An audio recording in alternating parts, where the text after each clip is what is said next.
question. Okay, so questions for us on the panel. Anything you guys want to know? Dating, lifestyle, about us in general?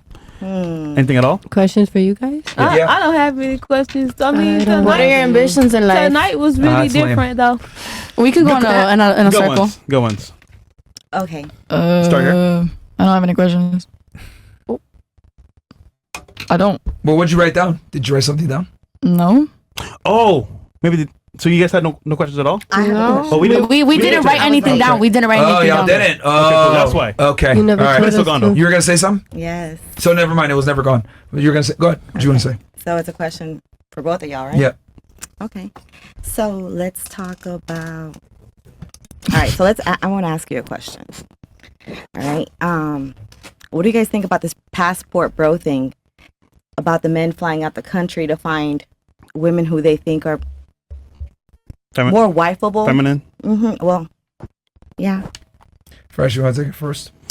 Yeah, so I think it's a phenomenon where guys have just chose a route that's less issues and less stress, because obviously dating in America is not what it used to be. And if you look at it from a standpoint of how they're being indoctrinated, it's TikTok, them living their lives, and, for example, being like that. No care in the world, just doing what they want, and they're equal to men or above men. And that stance just leads you to want to not date, because now I'm dating a man or someone like me, and I don't do that. So going overseas is I would say, a method to kind of find a more feminine woman. But I would also say, if you go overseas for finding another woman, if you're not actually a confident man and you're sure of yourself, you may end up in the same scenario as America. So guys go to Colombia, they go to Brazil, and more often than not, they may find a 5 or 6. But if they don't have that actual foundation of a real man and what it actually means to be that real man, they'll take advantage of 100%. So I think it's a good method in theory, but if you're not practical about it, you can get destroyed easily as well. So it's because you're looking for a woman to be more feminine, not because the women here are more gold diggers. Ghetto. Well, I feel like on some level, every girl is a gold digger because she wants to have access to money, maybe be a stay-at-home mom, or just be comfortable, which is fair. I would say standards. You call it standards. Definitely. But then again, if you look at it from the guy's point of view, he's like, okay, I want a girl that's gonna obey me, submit to my authority, and at the same time, I'll take care of her, show her a good lifestyle, but she has to deserve it. Here in America, girls are like, I'm a boss, babe, I'm independent, we equals. No, we don't want that. They want a Right. dumb from scratch that don't know nothing. Well, I didn't say that either. That's another extreme. In simple I didn't terms. say In that. simple terms. But Well, I'll take a dumb from scratch They want somebody over. with the American over dream that. that don't know nothing, so they could. All right, so basically, men don't want to date men. If that makes Right. sense. Okay. So, Yeah. We want actual women. So that it's are okay feminine. for them to want, or like society calls them, be gold diggers if they're in another country, as long as they're feminine. Because that's what I think sometimes. Well, again, like I said before, if you look at it from our point of view, most of you or all of you are pretty much gold diggers. It doesn't matter. 100% correct.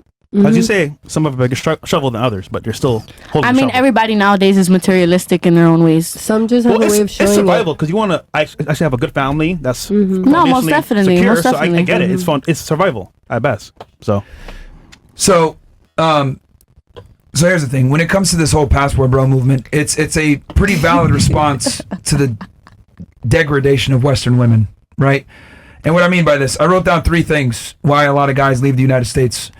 Number 1 is disrespect of men generally. 2nd, happiness over family. And then 3rd, masculinized and career-oriented, right? And I'll kind of go through each one real quick. So disrespect of men generally. I would say 80 to 90% of women don't respect 80 to 90% of men. They just don't, right? They might look at them as like, oh, this guy's here, but they're virtually invisible because most women don't even see most guys, right? And then most women also don't see most men as an even valid counterpart, right? They're like, oh, I'm better than this, I could do better, because women make their own money. So they don't need to go ahead and align themselves with a guy who has lower value if they make their own money, right? And that kind of comes into the whole masculinized, career-oriented. A lot of women will put their career and earning money over a family, right? And then happiness over family. We have no-fault divorce. Women will destroy the family because they're not happy, versus a man will destroy himself and not be happy for the family. You know, women are far more likely to end relationships. They're far more likely to initiate divorce. They're harder to please. So with all these things kind of working in tandem, this is a big reason why there's been an exodus of men leaving the United States and going to other countries where women are far more traditional. Now, I know you said before that guys want a girl that's from scratch, whatever. You're kind of right. What I mean by this is girls don't come pre-assembled, right? Unless they come with a good father. A lot of the times, as the man, it's your job to impart your wisdom and make her the best girlfriend and eventually wife for you. And the problem is a lot of girls have this mindset where I'm going to do my thing and a guy's just going to accept me at the end of the road. And that's not what men want.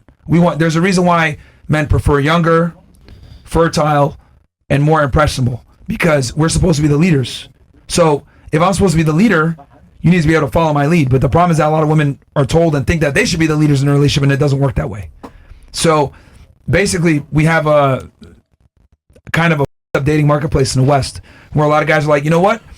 If I got to go ahead and be a provider anyway, and I have to go ahead and, get my together, let me go ahead and get with a woman that's more traditional, that's going to understand and respect me. One of the biggest things is Western women don't respect men in general. Yep. I mean, look, you guys could see it right now with those two, right? Obviously, that's a sensationalized version of it, but the only difference between them and other women is like they actually enact on it and say what they think. A lot of girls look at it like, oh, most are bums, you don't even deserve this, blah, blah. So unless you're a top tier guy, you're going to have a very difficult time garnering respect from a majority of women.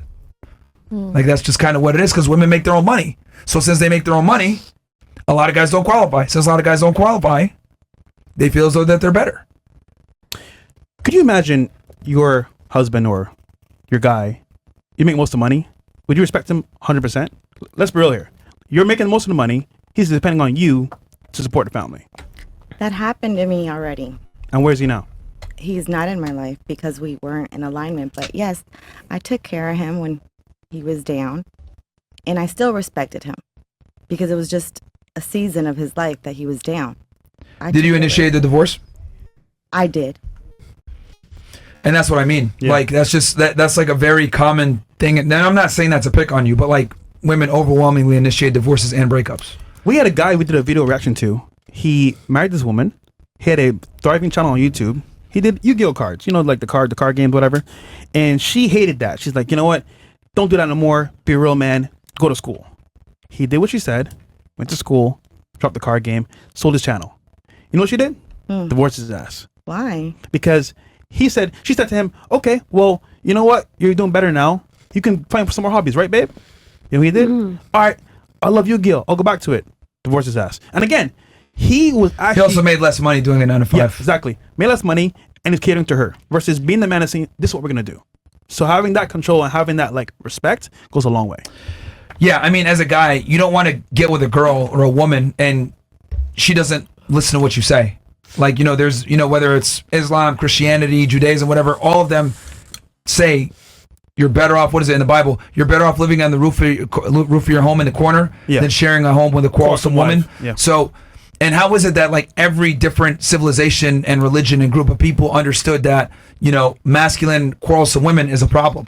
That should tell you something, right? They didn't have technology or cell phones to talk to each other like, hey man, my acting crazy over here in Mexico. Yeah, same thing over here in China. No, but they just naturally understood that, and it's only, we only are able to do things that we're doing now because we have technology and modern society. But anytime you look at a poor country or human beings are fighting for survival, men naturally become men, women naturally become women. But since we live in a civilized world now, we've civilized this so much where women forget that they're actually women and they can't do a lot of stuff. Look at these two women, how they behaved, right? Like, they behaved that way, acting ridiculous, etc. If we were cavemen, we'd be like, what the shut the boom. But we live in such a civilized society that they can behave that way with zero consequence. And get away with it. And get away with it. Right? Because the threat of violence, right, from men is kind of almost gone towards women. It does happen, of course, don't get it twisted. But what I'm saying is it's not like we live in a modernized world where there's a police, there's all these protection things, and people kind of forget what men are actually capable of.